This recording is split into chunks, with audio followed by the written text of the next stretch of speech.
Okay, I hope I'm on camera. I think I am.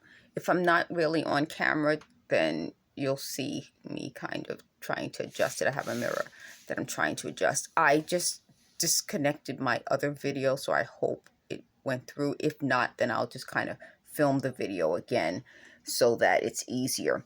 So pretty much what I've been telling you folks is that these people seem to have wanted to invade my privacy, but not put up what they invaded.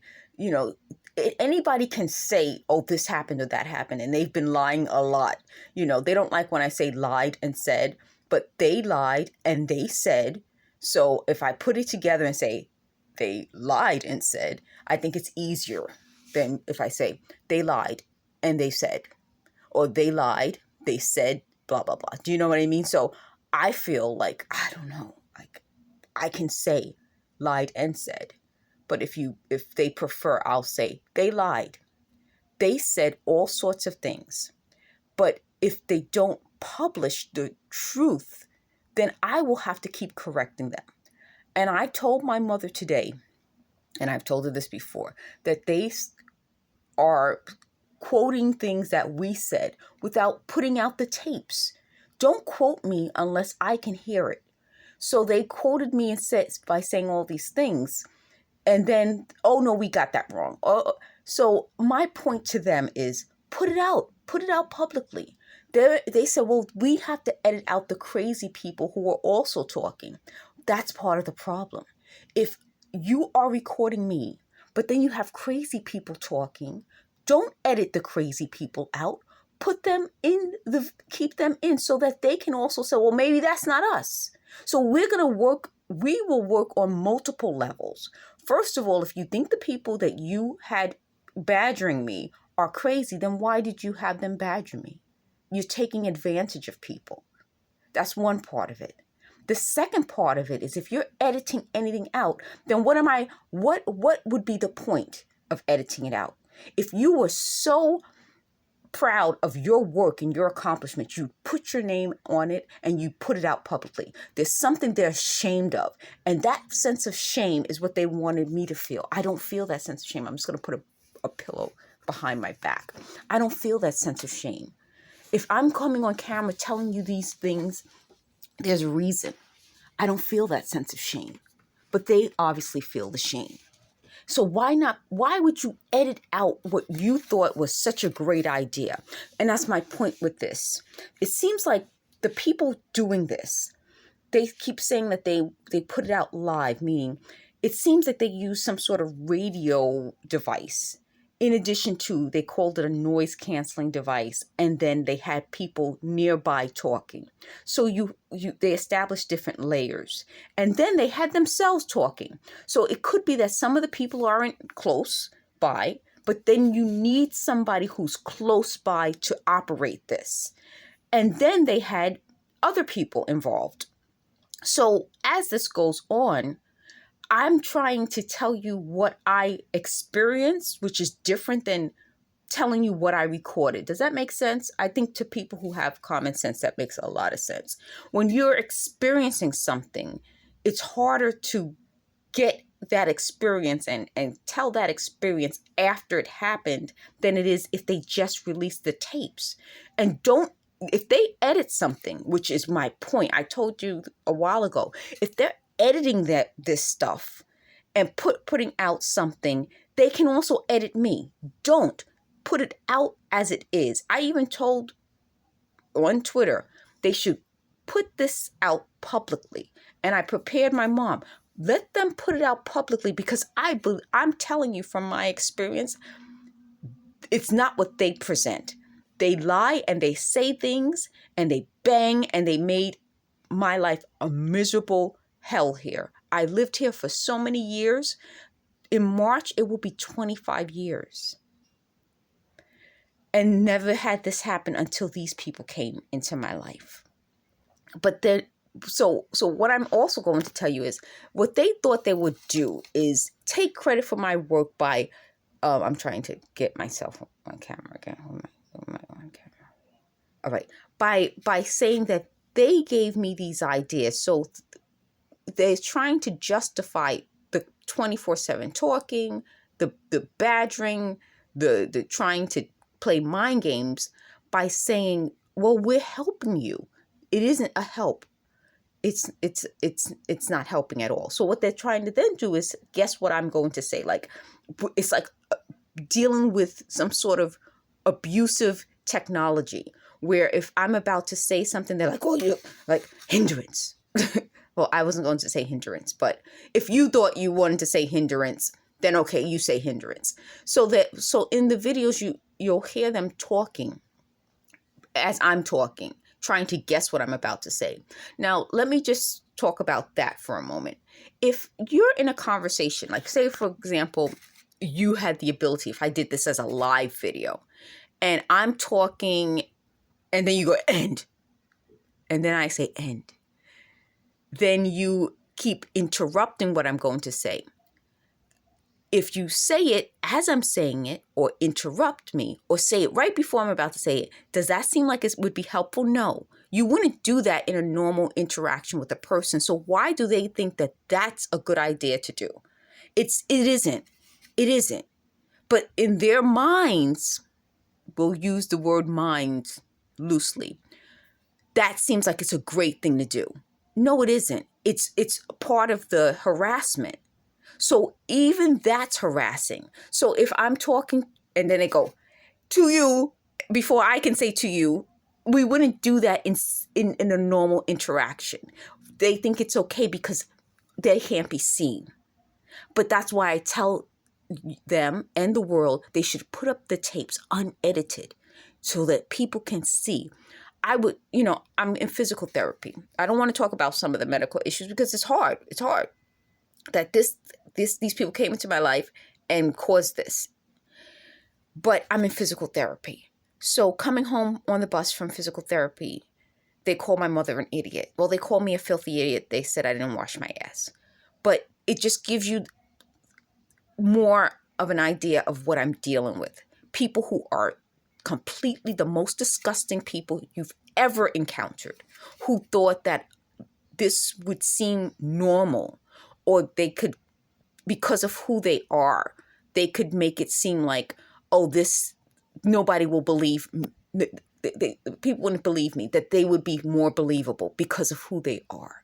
And that just gives you the level of an abuser, the type of abuse and the type of abusers who exist. So many years ago, I wrote an article, and it was about dealing with abuse and recognizing abuse tactics. I may have it nearby. If I do have it nearby, I would rather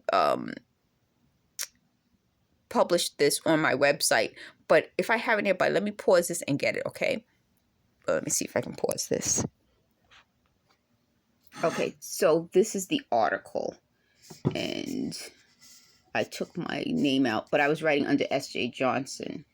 So my name is Shamega Johnson, and then it's S.J. Johnson. So it's about, and let me see if I can I don't have my glasses on right now, but I just talked about kind of growing up in the Bronx. Let me pause. So, so I wrote that article, and I talked about, growing up in the Bronx and, growing up, or just like as growing up, how I dealt with abusers, and how, when you deal with abusers, you draw on your life experiences and the people who raised you and how you to deal with it. But I've never dealt with anything on this level. And I think I'm drawing on life experience, but I'm also drawing on other people's experiences with these types of folks. So it's hard. It's hard. So they thought I would be ashamed. I feel no shame about dealing with abusive people. I mean, why should I feel shame about that? They said, well, are you going to be embarrassed? This is what I sleep in. I slept in this shirt, and I think I had it on for I didn't wear it all day, every day, because some days I have to go out. I mean, but when I'm home, I wear this all day, every day. Or they think I'm going to pretend that this is like some glamorous situation. It's like war. So I wear this all day when I'm home, and I sleep in it, and I sleep throughout the day. That's part of the problem. I think they think that during the day I'm just like living some glamorous life. No, during the day I'm sleeping, and I sleep in this. They said I wore it all week. Maybe, you know, maybe I had it on for a week. I'm not sure. If I had to wear it for a month, I would. And that's my point with them. They thought this was going to be like some glamorous situation. Oh, my pillow fell. Let me see if I can pull the pillow up so I can lean back on it. Some glamorous situation. But somebody who has medical issues and is in physical therapy and going through all of this, I'm not worried about being glamorous. I mean, come on. I mean, I'm trying to give you guys an insight into what they are by telling you that, why would I care? Why would I care? I'm dealing with so many other things. So the other problem with them is they're like, you do a hair video. Oh, I think I showed you my hair more than once. Why the hell would I care about doing a hair video at this point? This really is like a war. So there, again, you notice what I'm telling you about these folks. It's nothing positive. They can't spin it into some sort of positive thing. If if this was their way of like trying to twist this into something positive, it won't be. So they're like, well, we're going to badger you about this, that, or the other. Go ahead. That's who they are. I mean, if you are an abuser and you speak like an abuser, you act like an abuser, you're an abuser. If it walks like a duck, quacks like a duck, it's a duck. It's a duck. So in giving me like, you're going to do this and then you're going to do that, and then trying to out-talk me or talk over me, those are all abusive things. So if their plan was to create technology or software to help them, that's another form of abuse. And my question would be, who pays for that? Who pays for technology to abuse other people? And if you are going through this, I want to know when did these people come into your life? How did they come into your life? I'm telling you, these people came into my life in 2016. And they said, when I woke up, they said, what was it that they said? They said, this is how Lacoste planned to pay for this. Pay for what? They plan to pay for abuse by creating technology to abuse? That doesn't make sense. And that's part of why I'm telling you folks this on a regular basis. If you plan to pay for abuse by creating abusive technology, then you're an abuser. So as I go through all of this, that's what they wanted me to talk about. And I'll talk about it because, again, I'm doing this publicly. I was in the boutique, and a former coworker from the 1990s, I left the job in 2001. And someone from the 1990s, I was still talking to my coworker, so he didn't see me, but he came into the boutique. And I was like, oh my goodness, wow, nice to see you, blah, blah, blah. And I was thinking about going back to that job. I tried to pursue going back to that job, but I didn't, I didn't get called back for the job, but I left and I had a good time at the job. When I say a good time, I mean, there wasn't a problem. And so when I I told him, I said, boy, we made so much money. Back then, the company was different.